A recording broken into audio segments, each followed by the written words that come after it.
ছয় দফা দাবিতে সারা দেশে অনির্দিষ্টকালের কর্মবিরতি ইন্টার্ন চিকিৎসকেরা।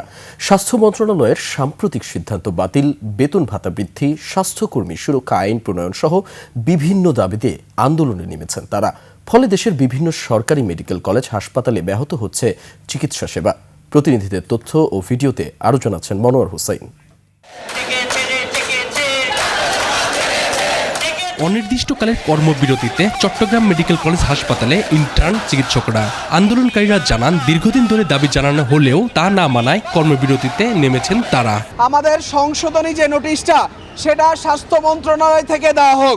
বেসরকারি হাসপাতাল কর্তৃপক্ষ ডাক্তারদের বিভিন্নভাবে শোষণ করে, অন্যায্য টার্মিনেশন করে। আমরা এ কারণে বেসরকারি ডাক্তারদের সুনির্দিষ্ট বেতন কাঠামোর দাবি জানাচ্ছি। ট্রেন চিকিৎসকদের যে ভাতা 1000 থেকে 2000 উন্নীতকরণ বা যতজন ট্রেনই করবে সবাইকে সম্পূর্ণ ভাতার আওতাভুক্ত করার জোর দাবি জানাচ্ছি। রাজশাহী মেডিকেল কলেজ হাসপাতালের প্রধান ফটকের সামনে প্রায় 220 জন ইন্টার্ন চিকিৎসক কর্মবিরতিতে অংশ নেন।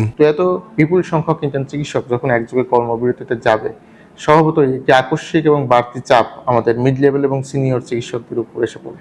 তারপরে পরিচালক মহোদয় বিষয়টি অবগত আছেন এবং পরিচালক মহোদয়ের নির্দেশনায় মিড লেভেল এবং সিনিয়র চিকিৎসকরা রোগীদের সার্বিক সেবা কার্যক্রম নিশ্চিত করছে। বরিশাল শেরে বাংলা মেডিকেল কলেজ হাসপাতালে কর্মসূচিতে একাত্মতা জানিয়ে ক্লাস ও পরীক্ষা বর্জন করেন মেডিকেল শিক্ষার্থীরাও।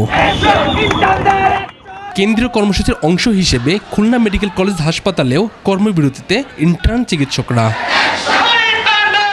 ময়মনসিংহ মেডিকেল কলেজ হাসপাতালের ইন্টার্ন চিকিৎসকরা বিক্ষোভ সমাবেশ শেষে হাসপাতাল পরিচালকের কাছে 6 দফা দাবি তুলে ধরেন। যশোর জেনারেল হাসপাতালের সামনে বিক্ষোভ সমাবেশ করেন ইন্টার্ন চিকিৎসকরা। ইন্টার্ন চিকিৎসকদের কর্মবিরতির ফলে হাসপাতালে দুর্ভোগে পড়েছেন রোগী ও স্বজনরা। মনোয়ার হোসাইন, 21 টেলিভিশন।